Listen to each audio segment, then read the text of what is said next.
নমস্কাৰ প্ৰিয় দৰ্শক মোৰ ফেচবুক পেজলৈ সকলোকে স্বাগতম জনাইছোঁ আৰু সকলোকে গুড ইভিনিং জনাইছোঁ। মই আজি দেখাব লৈছোঁ এযোৰ আহোম ড্ৰেছ। চাওক, এযোৰ আপোনাৰ বেবী ছোৱালী, একদম এবছৰ হোৱাই নাই, কাৰণ কাপোৰযোৰ এবছৰৰ কাৰণে আমি ৰেডি টু ৱেৰ কৰিছোঁ। এয়া মিটাৰ কাপোৰ দি বনাইছোঁ আৰু লগত দেখিছেনে পটি লগাই এনেকৈ ৰেডি কৰিছোঁ। খুব ধুনীয়া লাগিছে কাপোৰযোৰ, পিন্ধিলে মানে আৰু বেছি ভাল লাগিব।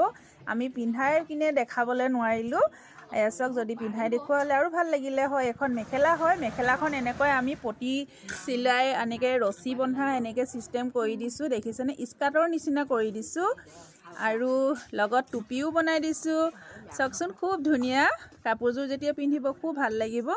আৰু এৰ লগত টুপি বনাই দিছোঁ, দেখিছেনে। এয়া আপোনাৰ এবছৰ হোৱাই নাই ছোৱালীজনী। আমি অৰ্ডাৰ পাইছিলোঁ, অৰ্ডাৰ চিলাইছোঁ। যদি আপোনালোকে আমাক অৰ্ডাৰ দিব বিচাৰে দিব পাৰিব। চাওক, আৰু আপোনালোকৰ বুকিং নম্বৰ হ'ল 8724073547। এই নম্বৰত আপোনালোকে যোগাযোগ কৰিব যদি আপোনালোকৰ ৰেডি টু ৱেৰ কৰি দিব লাগে। আমি যিকোনো ট্ৰেডিশ্যনেল ড্ৰেছ আমি ৰেডি কৰি দিওঁ। ধন্যবাদ।